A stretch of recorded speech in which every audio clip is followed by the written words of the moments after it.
Bye. Ano nga ulit pangalan ng jowa mo, best friend? Bakit? Ang green flag niya kasi, tingnan mo, ini-spoil ka niya sa mga bagay na gusto mo. Tsaka tingnan mo, tinuturing ka niya na parang prinsipe. Tapos, tinatrato ka ng tama, di ba? Green flag? Sinabi mo pa. Matanong ko lang, best friend. Bakit nga ba kayo lumipat dito sa Laguna? Mas gusto kasi namin sa lugar kung saan wala nakakakilala sa amin.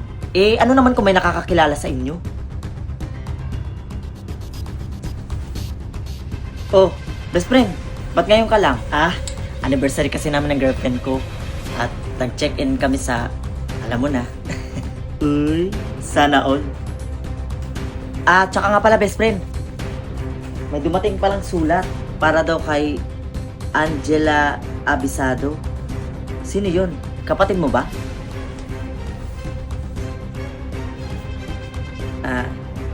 Oo. Para daw sa kanya yan. Grabe, full load kami ngayon. Ay, nandiyan pala jowa mo. Best friend, nandito ka pala. Best friend, sinamahan niya lang kasi ako dito kasi mag-isa lang ako. By the way, baby, si Marvin, siya pala yung kasama ko dito sa boarding house. Tapos, best friend ko. Hi, Marvin. Hello. Mauna na rin ako. Sinamahan ko lang si Adrian dito. Sure ka? Hindi ka kakain? May dala akong pagkain. Hindi na. Kinain ko naman yung ano ni... I mean, kumain na ako. Aba. Tama nga yung sabi nila, kapag palagi mo daw kasama yung jowa mo, nagiging kamukha mo na siya. Magkamukha kayo.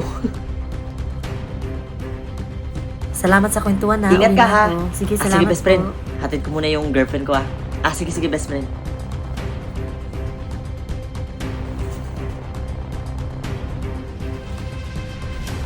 Yung ID mo.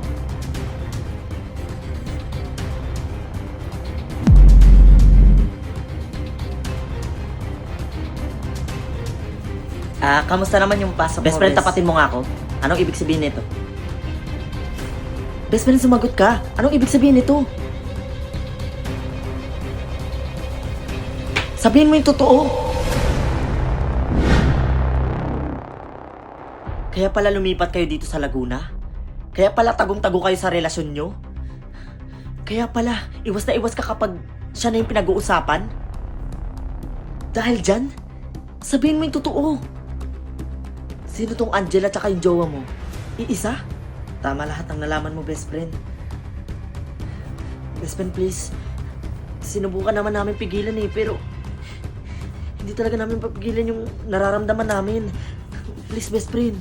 Please, best friend, ipangako mo na walang ibang makakaalam. Mali, Adrian. Maling-mali. Ginawa mo yung kapatid mo. Anong gusto mo? I-tolerate kita? Kaya pala magkamukha kayo? Itigil nyo yan. Itigil nyo yan. Kundi, ako mismong magsusumbong sa mga magulang nyo. Please, best friend, huwag. Best friend!